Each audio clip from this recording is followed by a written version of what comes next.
नमस्कार, आप live cities देख रहे हैं। मैं हूं परमवीर सिंह। लोकसभा चुनाव में एक साल से भी कम का समय बचा है। तमाम जितने भी गठबंधन हैं वो चुनाव की तैयारी में लग गए हैं। वहीं जो संभावित उम्मीदवार हैं वो भी अपने क्षेत्रों में जमकर मेहनत कर रहे हैं। पार्टी के बड़े नेताओं की परिक्रमा भी कर रहे हैं ताकि चुनाव में उन्हें टिकट मिल जाए। लाइव सिटीज भी बिहार के तमाम सीटों का हालचाल बता रहा है और आज हम लोग समस्तीपुर सीट की चर्चा करने जा रहे हैं। समस्तीपुर सीट पर जहां एनडीए की नज़र है, इसके साथ ही महागठबंधन भी इस सीट को हर हाल में जीतना चाहती है। 2019 के लोकसभा चुनाव में समस्तीपुर से जो है रामचंद्र पासवान लोजपा की टिकट पर चुनाव जीते थे। हालांकि उनका निधन हो गया, जिसके बाद 2019 में भी यहाँ पर उपचुनाव कराया गया और उपचुनाव में लोजपा ने उनके बेटे प्रिंस राज को अपना उम्मीदवार बनाया और प्रिंस राज जो है यहाँ से चुनाव जीतने में कामयाब हुए थे। तो अभी हम समस्तीपुर की चर्चा करेंगे और आंकड़ों के जरिए आपको समझाने की कोशिश करेंगे कि आखिर यहाँ पर किस पार्टी का कितना जनाधार है और कौन सा गठबंधन यहाँ पर मजबूत दिखाई पड़ सकता है। तो सबसे पहले 2019 उपचुनाव की बात कर लेते हैं। 2019 के उपचुनाव में प्रिंस राज को 3,90,276 मत मिले थे और वहीं इनके विरोध में कांग्रेस ने अशोक कुमार को उतारा था, जिन्हें 2,88,186 मत मिला था और यहां से प्रिंस राज जो कि रामचंद्र पासवान के बेटे हैं वो चुनाव जीतने में कामयाब हुए। लेकिन 2019 के चुनाव में यहाँ पे उनके पिता रामचंद्र पासवान चुनाव जीते थे। उस वक्त लोजपा के तरफ से रामचंद्र पासवान जो कि रामविलास पासवान के भाई थे, उन्हें उम्मीदवार बनाया गया था और जिन्हें 5,62,443 मत मिले थे। वोट प्रतिशत की बात करें तो 55.19% होता है। वहीं महागठबंधन की तरफ से कांग्रेस ने अशोक कुमार को मैदान में उतारा था, जिन्हें 3,10,800 मत मिले थे। वोट प्रतिशत की बात करें तो 30.50% होता है और यहाँ से एक बार फिर रामचंद्र पासवान जो है चुनाव जीतने में कामयाब हो गए। लेकिन अब देखिए, बिहार में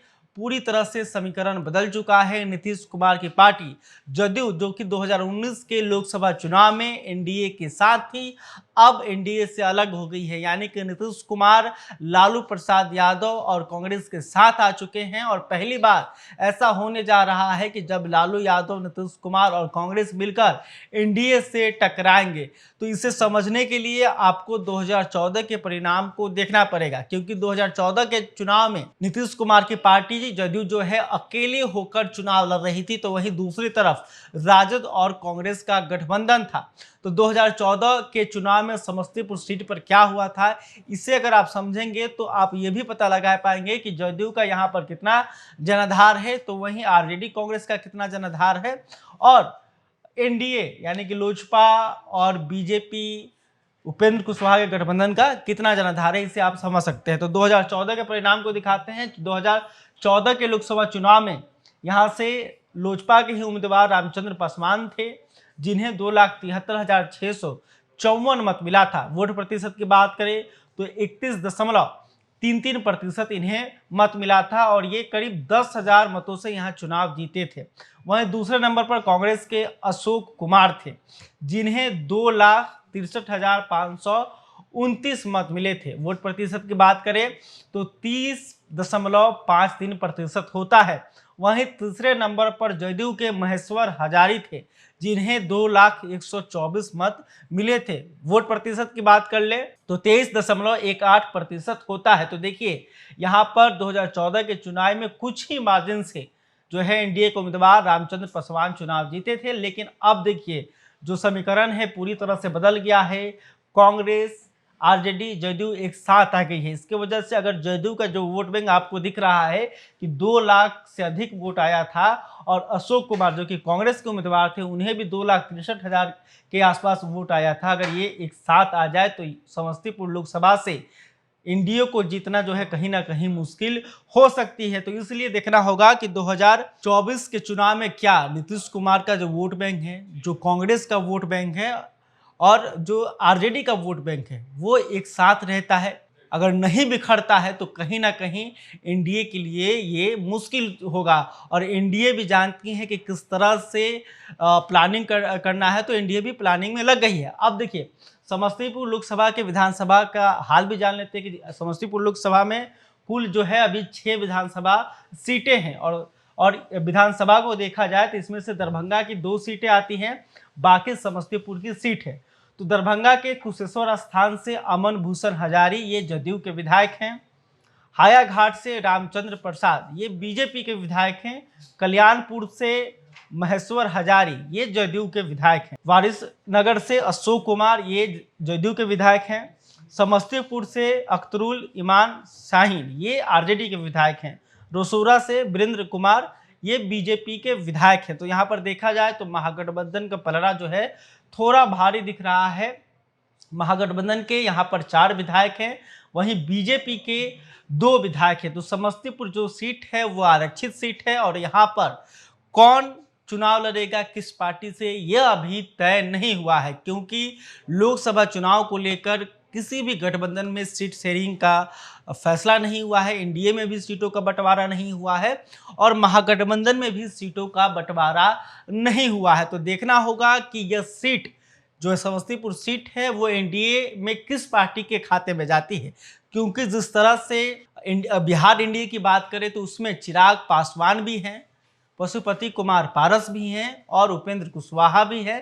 तो जो पुरानी लोजपा थी वो अब 2 भागों में बट गई है। चिराग पासवान जो है एक तरफ है, वहीं उनके दूसरे तरफ चाचा भतीजा यानी कि प्रिंस राज और पशुपति कुमार पारस है। तो देखना होगा कि इस सीट पर जहां चिराग पासवान भी दावा कर रहे हैं तो वहीं पशुपति कुमार पारस भी दावा कर रहे हैं। तो ये फैसला लेना होगा एनडीए को कि आखिर समस्तीपुर से कौन सी लोजपा चुनाव लड़ेगी, क्योंकि पशुपति कुमार पारस की पार्टी का नाम राष्ट्रीय लोजपा है, वहीं चिराग पासवान की पार्टी का नाम लोजपा रामविलास है। तो ये तय करना होगा एनडीए में कि आखिर ये सीट किसके खाते में जाती है। वहीं अगर महागठबंधन की बात करें तो महागठबंधन से यहाँ कौन चुनाव लड़ेगा ये तय नहीं है, लेकिन पिछले 3-4 चुनाव से जो है कांग्रेस के उम्मीदवार यहाँ से चुनाव लड़ते रहे हैं अशोक राय, लेकिन उन्हें सफलता नहीं मिली है। तो इस पर भी विचार किया जा सकता है कि आखिर महागठबंधन से समस्तीपुर से कौन लड़ेगा। अगर समस्तीपुर लोकसभा की जातीय समीकरण की बात कर लें कि आखिर यहाँ पे किस जाति का कितना मत है, तो सबसे अधिक जो है कुशवाहा जाति के वोटर हैं, दूसरे नंबर पर पासवान जाति के वोटर हैं और तीसरे नंबर पर यादव जाति के वोटर हैं, चौथे नंबर पर स्वर्ण हैं और 5वें नंबर पर अन्य जाति के वोटर हैं जो हार जीत तय कर सकते हैं। लेकिन देखिए कुशवाहा जिस जाति पर नीतीश कुमार भी दावा करते हैं, उपेंद्र कुशवाहा भी दावा करते हैं, यानी कि कुशवाहा जिधर जाएगा उसे जीत दिला सकता है। कुशवाहा जाति जो है वो नीतीश कुमार के साथ जाती है या उपेंद्र कुशवाहा के साथ जाती है, ये देखने वाली बात होगी। इसके अलावा पासवान वोटर किस पर भरोसा करेंगे, क्या वो महागठबंधन के साथ जाएंगे या फिर लोजपा के साथ बने रहेंगे, एनडीए के साथ बने रहेंगे, ये भी एक बड़ा सवाल है। यादव की भी संख्या यहाँ पर अच्छी खासी है, तो यादव किसके साथ रहते हैं ये भी बड़ा सवाल है। तो यहाँ पर कहीं ना कहीं अगर आप जातीय लिहाज से देखा जाए तो यहाँ पर महागठबंधन और एनडीए दोनों का पलड़ा जो है बराबर नजर आ रहा है। अगर कुशवाहा नीतीश कुमार के साथ यहाँ पे रहते हैं तो फिर महागठबंधन के लिए कहीं ना कहीं फायदा हो सकता है, लेकिन ये देखना होगा कि महागठबंधन के तरफ से कौन उम्मीदवार बनाया जा रहा है और कौन पार्टी यहाँ पर चुनाव लड़ रही है। इसके अलावा एनडीए के तरफ एनडीए में यह सीट किसके खाते में जाती है, क्या चिराग पासवान अपना उम्मीदवार उतारेंगे या फिर प्रिंस राज ही यहाँ से चुनाव लड़ेंगे, यह भी एक बड़ा सवाल है। बहरहाल अभी तक आपने हमारे चैनल को सब्सक्राइब नहीं किया तुरंत कर ले। इस खबर को लेकर समस्तीपुर सीट को लेकर आप क्या सोचते हैं कमेंट करके बता सकते हैं। वीडियो फेसबुक पर देख रहे हैं तो हमारे पेज को भी लाइक कर ले। बहुत बहुत धन्यवाद।